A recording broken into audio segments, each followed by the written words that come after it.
उन्होंने क्या करा कि अपने कपड़े फाड़ के और उल्टे मेरे ही आदमी को फंसाने के लिए पुलिस कंप्लेन कर दी।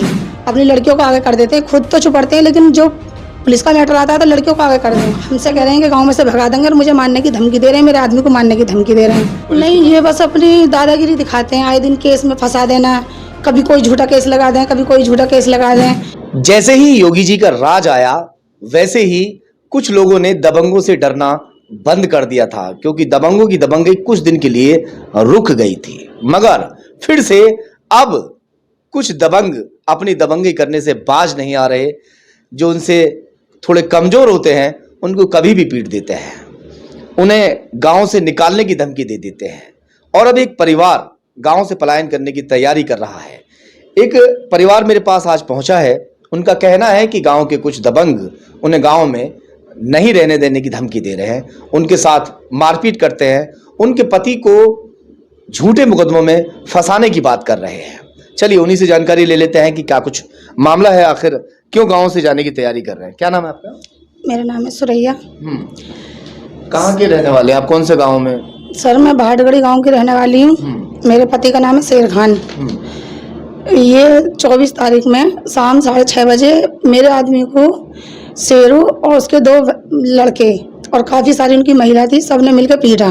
तौसीफ के लड़के थे, तौसीफ था, मतलब बहुत सारे लड़कों ने मिलकर पीटा। उनके यहाँ कैमरे भी लगे हुए हैं। फिर पीटने के बाद मेरे ही आदमी पे उन्होंने, जब हम वहाँ पहुँचे, हमने देखा हमारे आदमी को पीटा है। वो 16-17 जने थे, मेरा आदमी अकेला था। वो डर के वहाँ से कैसे भी मोहल्ले पड़ोस ने भगा दिया उन्हें वहाँ से। लेकिन जब उन्होंने क्या करा कि अपने कपड़े फाड़ के और उल्टे मेरे ही आदमी को फंसाने के लिए पुलिस कंप्लेन कर दी।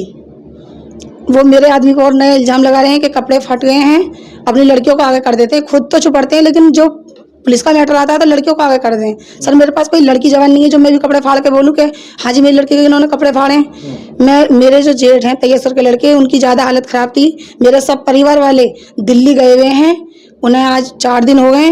मेरा आदमी और मैं सिर्फ घर पे अकेले थे। अब वो हमसे कह रहे हैं कि गाँव में से भगा देंगे और मुझे मारने की धमकी दे रहे हैं, मेरे आदमी को मारने की धमकी दे रहे हैं। पुलिस के पास गए आप? जी, मैं पुलिस के पास। क्या कहा पुलिस ने? पुलिस ने ये कि हम अभी जांच कर रहे हैं। जांच के बाद में कार्रवाई? जांच के बाद कार्रवाई जरूर होगी, ऐसा नहीं है। अभी भी जो पुलिस है उसका ईमान इतना खत्म नहीं हो गया कि किसी गरीब को एकदम ऐसे छोड़ दे बीच में और दबंग उसको पीटते रहे। तो कितने लोग थे जो इन्होंने आपके हस्बैंड को मारा था? कुछ तो वजह होगी, बिना वजह तो कोई नहीं मारेगा। नहीं, ये बस अपनी दादागिरी दिखाते हैं, आए दिन केस में फंसा देना, कभी कोई झूठा केस लगा दें, कभी कोई झूठा केस लगा दें। कब फंसाया झूठे केस में? किसको फंसाया? मेरे चचे ससुर को भी एक केस में फंसाया था इन्होंने। क्या? मर्डर केस में फंसवा दिया था।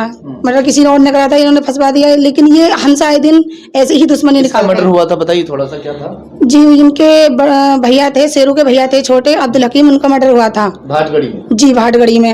महविश हत्या, वो महविश वाला कांड जो था। जी हाँ, वो महविश और क्या नाम था, अब्दुल हकीम, वो कांड, उसमें आपके चचे ससुर का नाम? जी, उसमें मेरे चचे ससुर का नाम इन्होंने फंसवा दिया था। हमने ये चीज अल्लाह के ऊपर छोड़ दी थी कि सच्चाई है तो वो छूट के जरूर एक दिन आएंगे, अगर सच्चाई नहीं है तो हम खुद दिल से ये कह रहे हैं कि अल्लाह उन्हें फांसी दे दे अगर वो अपराध हैं, अगर उन्होंने अपराध किया है।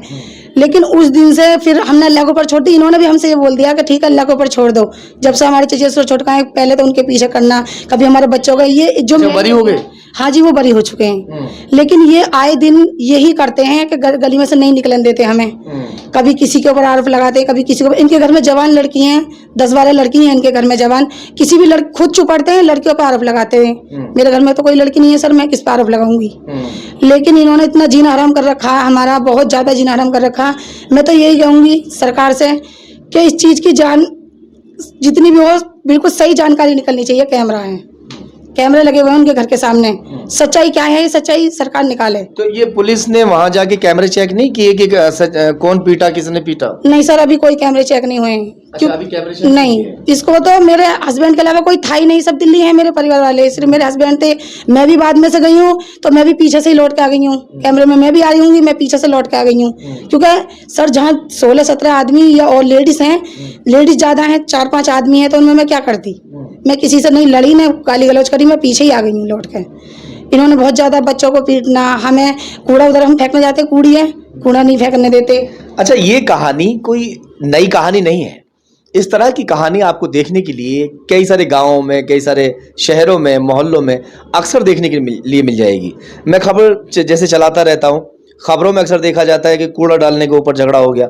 छोटी छोटी सी बातों को लेकर लोग इतनी दुश्मनी बना लेते हैं कि एक दूसरे का जीना दुश्वार कर देते हैं। अब ये परिवार आज एसएसपी ऑफिस पहुंचा। एसएसपी ऑफिस पहुंचने के बाद कप्तान साहब से गुहार लगाई है कि इस तरह से हम लोग जो है हम लोगों को दबंग पीट रहे हैं और झूठे मुकदमे में मेरे पति को फंसाने की कोशिश कर रहे हैं। खैर, अभी हमारे ऑफिस पहुंची हैं, आज अपनी दास्तान बताई है। मैं तमाम जो वो अधिकारी हैं जो जांच कर रहे हैं, पुलिस अधिकारी, सही जांच करें, निष्पक्ष जांच करें, और अगर इनके पति दोषी हैं तो भाई उनको जो है अरेस्ट किया जाए, और अगर इनके पति को उन लोगों ने पीटा है, सीसीटीवी फुटेज में बता रही हैं कि सीसीटीवी फुटेज गवाही दे देगी कि कौन सच्चा है और कौन झूठा है, तो वो निकालिए। उसे निकालने के बाद 24 तारीख की उनके घर में कैमरे, उन्हीं के घर में लगे हुए हैं कैमरे, तो उसे 24 तारीख की वारदात को निकाल के देखो ना। अब ये जितनी लेट होंगे वो फिर वो उस चीज को डिलीट कर देंगे, हमें फिर अपराधी बना देंगे। तो सच्चाई निकालो, जब जल्दी सच्चाई निकलेगी जब तो क्लियर होगा, जो भी क्लियर है, उससे पहले तो होगा नहीं। या तो सरकार हमें इंसाफ दिलाए, वरना हम गाँव छोड़ के चले जाएंगे। चलिए देखते हैं कि इसमें पुलिस आगे क्या कार्रवाई करती है।